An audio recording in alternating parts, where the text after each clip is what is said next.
what is going on, guys? In my last video I mentioned the tyre pressure light was now constantly on since changing to the new wheels.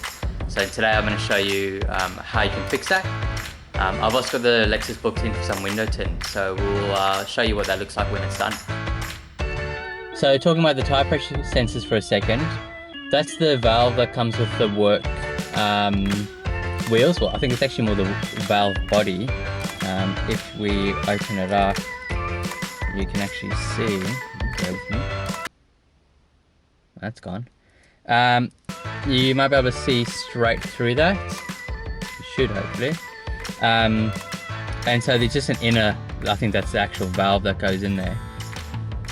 The size of this, I guess the size of the body, is the exact same size as the one for the tyre pressure sensors. So on the Lexus, the sensor itself is attached to the valve body, and what I was able to do was just get the old wheels to one of the wheel shops, and they pulled these out, put the Lexus tyre pressure sensor, the sensors itself as well as the valve body and new valves. I've got a photo of what that new valve is. I'll throw it up as well so you can see what it looks like. But they put that on the work wheels and that's fit, and the tyre pressure sensors, the light's gone off, so happy days. These are obviously in my hand, which means on the factory Lexus wheels they've just put in just your everyday sort of rubber valves, and the idea is that if I ever sell the car, I can obviously put the factory wheels back on, put the tyre pressure sensors back in those, and then just put these back in the work wheels and go from there. So pretty happy with that. Didn't cost an arm and a leg. All I really had to do was just break the bead on the wheel and pull up the sensor, put the rubber sensor back in the factory wheel, and that was done. And obviously I got the rear tyres changed, so whilst I did that, they sorted out the sensors at the same time. So pretty happy with that. No more lights, can't really beat that. So yeah. If anyone out there is struggling with the same issue, you might be able to just simply use the factory sensors. That way you don't have to mess around with also going to a Lexus dealership or trying to code them, I believe you have to do, is what I've been reading.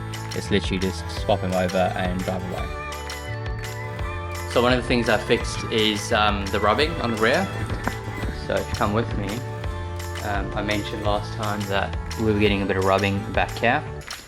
So the tyre that was on this before was a 275 in width.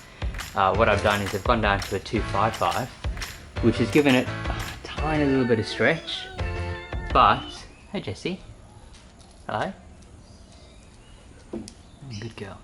Getting distracted. But what that's done is it's actually pulled it in a bit, and when the rear does compress, it doesn't seem to rub. It doesn't seem to rub on any drives. I have checked it coming in and out of the driveway, just going at like a crazy angle to try and get it to rub, and it does then. The suspension of the rear seems to be really soft, so it tucks in really high. I'll try and throw a photo in to show you how much it actually tucks in just going up and down a driveway, but that seems to have pretty much fixed 90-95% of the issue, so pretty happy with that.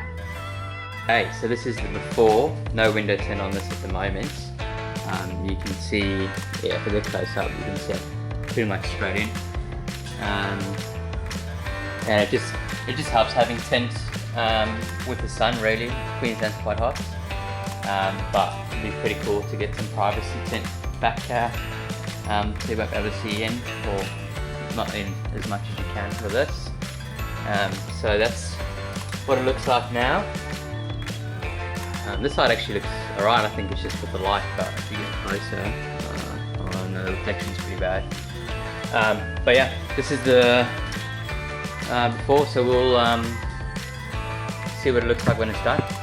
Oh, there we go. Where is it? Oh, there it is. Oh yeah, that looks good. Look how dark the back is. Oh yeah. Okay, we're back home. Got the Lexus behind us, and it looks so good. Really happy with there we go. We're really happy with the way the tint come out. The back looks super dark, and the front, I mean, this is as dark as you can go legally, and even the front looks still pretty good. 35% on the front and then 20% on the rear, but yeah, if you look at it, it's way darker than what it was. Way harder to see in, but most importantly for me, just going to cut out that sun and the heat. It does get quite hot in the car without the tints. So yeah, super happy with how it's come out. Shout out to Tinted Car Caliber for hooking us up with this. Alright, well, that's pretty much all I had for this video.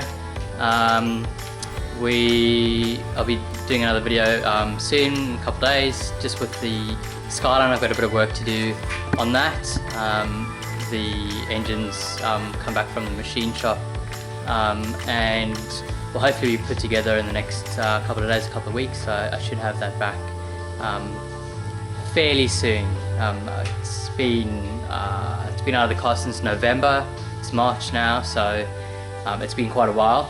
But I think we're at that home stretch, so it's time for me to actually get some work done on the Skyline itself. So I'll do that and make sure to make a video. Thanks so much for watching.